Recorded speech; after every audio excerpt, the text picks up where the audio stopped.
Thanking the staff. Papanui-Innes Community Board. Welcome, Ali. Morning everyone. We haven't got a presentation this week. We have been hit by some illness at our community board and it's been a little busy, so my apologies for that. We've got one part A actually, which relates to a speed limit change in, where are we? Riverlea Estate Drive. Now originally this was a private road and the speed limit through there was 50 kilometres an hour. Residents had said that this was causing some issues because of the kind of environment that it's always been there, and so the proposal to put some traffic calming in there was put out, and the consultation included 234 leaflets delivered to properties along Riverlea Estate Drive and the immediate surrounding streets, including 34 absentee landowners. The leaflets were also posted and emailed to 197 key stakeholders, and it was on the Council's Have Your Say webpage. 35 submissions were received back, 28 were generally supportive and 9 weren't supportive. So there has been, that's what the Part A is today. The recommendation to Council is to reduce that speed limit to, or revoke the 50 kilometres and put a 30 kilometre an hour speed limit in that area. Other parts of the report today,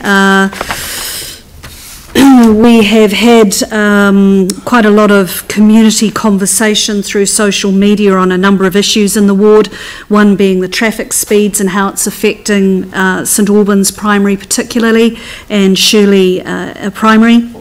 We're working with a number of schools proactively, including Paparoa Street as well, as the changes to our ward as far as traffic flow and congestion continues. And one of the issues we're finding, which we have put in our long-term plan or considerations at this stage, increase in funding so that we are able to deal with these issues around these schools, because it doesn't happen for free. And I have to say staff have been very proactive in looking at ways to do this in the most cost-effectively and safest way. One of the issues that might just bring home to you how serious this is, particularly in Trafalgar Street, is where the new bicycle lane or the cycle lane has gone in. We have children standing in the middle with one of the swing out lollipops and a teacher standing on that same middle median strip with them so that they can push them out of the way quickly should a vehicle head towards them, and that is unacceptable. Actually, there may be someone who can help here. I've suggested some sort of remote control system for that middle lollipop. There are 3 lollipops, one on the outside, 2 on the outside rather, 1 on the centre median. Now if you use like a garage remote control in some way to use that middle lollipop to go out by itself, that would mean that that can be operated by a teacher or another student, and there doesn't have to be a child standing there. So if anyone's got a garage with a workshop and knows how to do these things, it would be a really interesting project to try and get some sort of automated system in there. The St Albans Pavilion and Park upgrade. Look, we do make apologies for this, to be honest. It has taken far too long, this well-used park in St Albans. The pavilion was destroyed pretty much in the earthquake and needs rebuilding. There has been engagement with key sports groups, and that has continued well, and we now have a draft plan for the new pavilion build. The entire turf needs replacing because of drainage problems that have been there since the park was really established. It is going to take around 2 years to actually grow that grass again, and it's a long time, but which is why this is even more of an issue, because it's taken this long to get sorted. But we're underway now, and in fact we are putting out some positive media info to the local media to give them the timelines, because people in the area are wondering what is going on. And that is really about it. Oh no, we did have the Styx Mill Working Party, the Styx River rather catchment working party is going very well. There was a meeting last night. It's a joint issue, and it was chaired last night by Councillor East.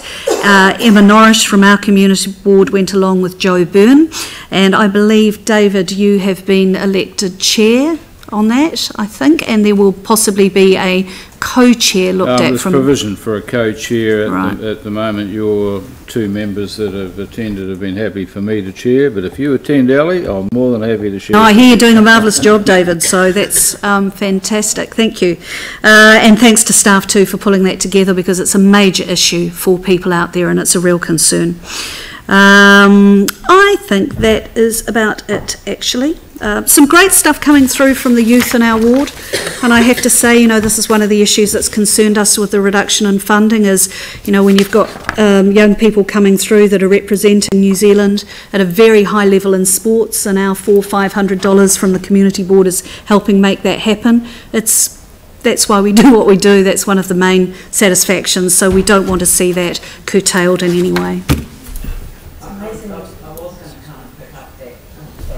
I was going to pick up the Styx River Catchment Working Party in the sense that every time a community board comes to us and they talk about an area where there has been, you know, sort of challenging issues to deal with, the collaborative partnership approach seems to make all the difference in the world. It's working around the schools as well, you know, to be able to get police, council safety officers, council parking compliance, community board, community governance, all round a table with principals, teachers and some parents. We work out what the problems are, look at how to fix those problems, fix the problems, meet again to see how it's working. And I have to say it's Shirley Intermediate, they're thrilled. At central government level, you call that regulatory impact analysis, and normally where it falls down is they don't define the problem at the beginning, but sounds like you've got that nailed. Pauline, Mike, did you want to move second this? Yeah, yep. I was just going to comment on the Angus McWilliam, the basketball player. Is he 16? He might even be 15, maybe just 16. He has to duck to get out of the doorway, and he is so tall. It's incredible, isn't it? But so driven and focused, and you know, at that level, sometimes I think really, you know, what we're doing is really helping to make the difference. But it's quite clear when he comes and he says, "Thank you for the $350, $400, $500." It is making a difference, and that's amazing. Yeah. This boy's representing New Zealand. Yeah. Yeah. And to come and feed back to the boards is really important, not just for us but for them. And they come back with PowerPoint presentations and all these incredibly character building experiences they've had on their trips overseas, and it's just wonderful. And their parents come with them as well, and you can sort of see them in the back, you know, and it's lovely to see the family there supporting him too, or the children, the young people that come along. So we've been sending those into the newsline and the newsletter, so that's one thing that we're feeding in. I'm hoping that they're making it. I don't know, because they're really good stories. Yeah. So are there any other questions? We'll move on to your part A after we've done the report, but if there's no questions, I'll put the motion. All those in favour say aye. Those opposed say no. That's carried, and if you wanted to stay there